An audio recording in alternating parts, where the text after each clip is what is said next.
Muy bien. A continuación haremos la demostración y hablaremos en qué consiste la ley del coseno o teorema del coseno. Dice lo siguiente: en todo triángulo, el cuadrado de la longitud de uno de los lados es igual a la suma de los cuadrados de las longitudes de los otros dos lados menos dos veces el producto de estas longitudes por el coseno del ángulo comprendido entre ellos. Dicho de otra forma, dice lo siguiente, que si yo tengo un triángulo rectángulo ABC con lados A, B y C, y ángulos, medidas medida de ángulo A, medida de ángulo B y medida de ángulo C, son los ángulos que se oponen respectivamente a dichos lados, se cumple lo siguiente. Si examinamos, y esto es muy importante a la hora de aprendernos las fórmulas, que concretamente son tres.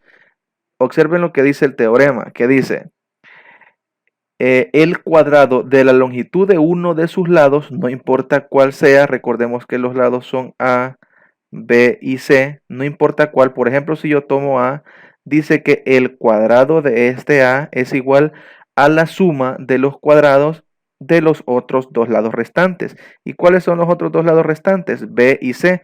Entonces sería el cuadrado de la suma de ellos, así, menos, dice, observemos, menos dos veces el producto de esas longitudes. ¿Cuáles esas longitudes? Los otros dos lados faltantes, es decir, menos dos veces B por C. Observen, por el coseno del ángulo comprendido entre ellos, es decir, multiplicado por el coseno del ángulo que está comprendido entre el lado B y el lado C, que sería en defecto el ángulo A, es decir, el ángulo asociado al lado que estamos en cuestión. Análogamente, si no lo queremos hacer para A, sino que lo queremos hacer para B, ¿cómo quedaría?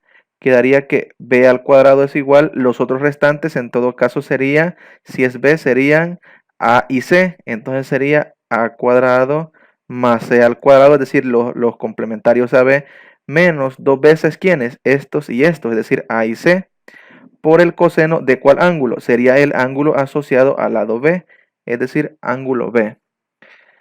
De igual manera, si lo quisiéramos hacer para el lado C, sería que C al cuadrado es igual, ¿cuál serían los otros dos lados faltantes a C? Pues sería A y B, es decir, A cuadrado más B cuadrado menos dos veces, ¿qué lados?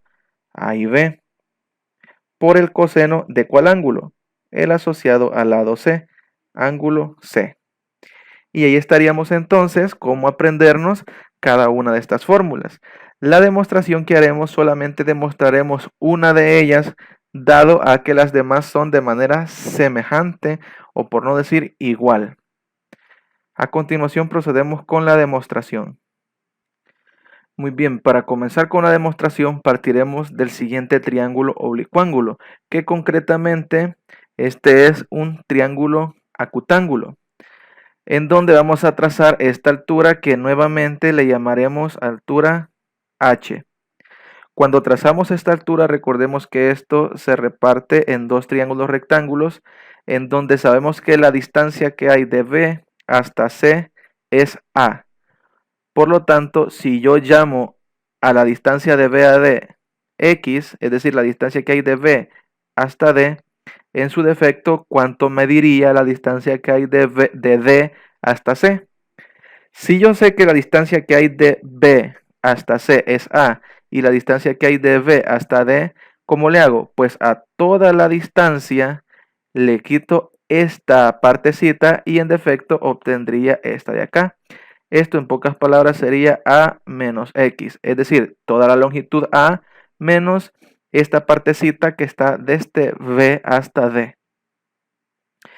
Bien, dicho esto, ¿qué pasaría, por ejemplo, si aplicamos el teorema de Pitágoras a uno de estos triángulos rectángulos? Por ejemplo, si yo examino el triángulo ADC, es decir, el triángulo rectángulo de la derecha, vemos que los catetos son H y A menos X. y su hipotenusa es B. Los primeros son catetos, observen, la línea azul es un cateto que yo lo he llamado H. El lado de C, vemos que mide a menos X, sería el otro cateto. Y la hipotenusa pues sería B. ¿Qué establece el teorema de Pitágoras? Que la hipotenusa al cuadrado, en este caso la hipotenusa se llama B, es igual a uno de los catetos elevado al cuadrado más otro de sus catetos elevado al cuadrado, que en este caso sería a menos x al cuadrado. Análogamente, ¿qué pasaría, por ejemplo, si en el triángulo BAD aplico el teorema de Pitágoras? El triángulo BAD es un triángulo rectángulo que tiene por catetos X, H y por hipotenusa C. Entonces, por el teorema de Pitágoras, la hipotenusa al cuadrado es igual a la suma de los catetos al cuadrado. Uno de los catetos es X y el otro es H. Por lo que esto sería, observen bien, H al cuadrado, es decir, uno de los catetos al cuadrado, más el otro cateto al cuadrado. Para no perdernos, a esta le llamaré ecuación 1 y a este le llamaré ecuación 2. Muy bien, ahora ¿qué pasaría, por ejemplo, si nosotros restamos la ecuación 1 menos la ecuación 2? Es decir, ¿qué pasaría si nosotros hacemos b al cuadrado menos c al cuadrado? Esto sería igual. ¿Quién es b al cuadrado? B al cuadrado es h cuadrado más a menos x al cuadrado. Menos, ahora voy a restar c. ¿Quién es c? C es h cuadrado más x al cuadrado. Y lo coloco protegido por paréntesis porque antes está un signo menos. Es decir que b al cuadrado menos c al cuadrado es igual a h cuadrado más a menos x al cuadrado. Y este menos, recordemos que le cambia el signo a lo que está entre paréntesis. Es decir, sería menos h cuadrado menos x al cuadrado. Podemos darnos cuenta que las x al cuadrado se cancelan y únicamente quedaría lo siguiente, que lo voy a escribir en la parte superior. Voy a borrar esto que de momento no lo necesito y entonces quedaría que b al cuadrado menos c al cuadrado es igual. Únicamente me quedó a menos x elevado al cuadrado menos x al cuadrado.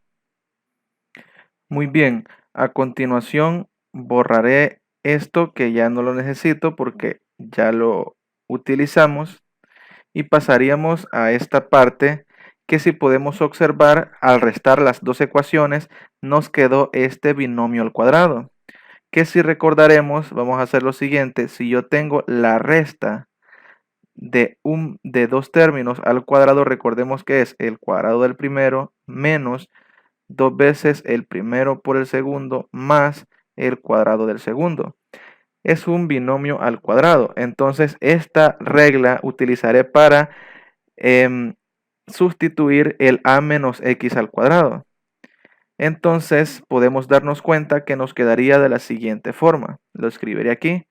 Bueno, b al cuadrado menos c al cuadrado nos quedaría igual. El primero al cuadrado, es decir, a al cuadrado, menos dos veces el primero que es a por el segundo que es x, más el segundo al cuadrado, que sería x al cuadrado.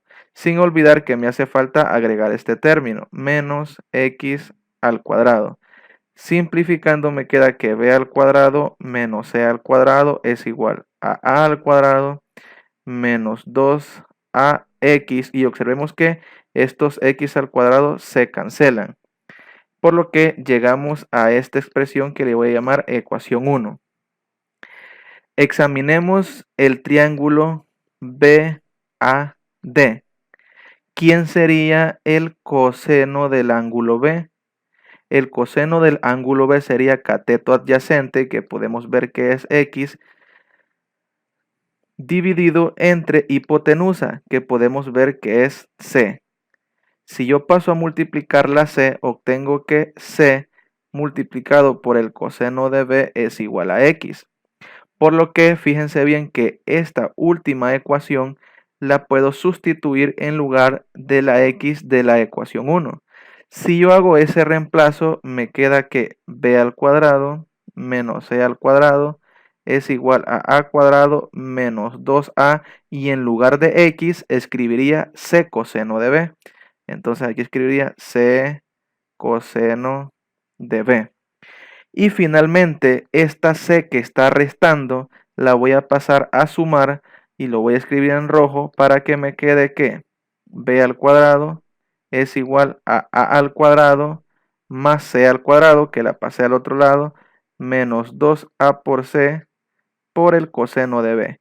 Y si podemos darnos cuenta, esta es una de las ecuaciones que dice el teorema del coseno, que el cuadrado de uno de los lados es igual a la suma de los cuadrados de los otros dos lados menos dos veces el producto de los dos lados por el coseno del ángulo asociado al lado B. Y entonces ahí estaría la demostración del teorema o ley del coseno. Bien, nos quedaríamos hasta aquí y en los próximos videos estaremos resolviendo ejercicios que tienen que ver con la ley del seno y la ley del coseno.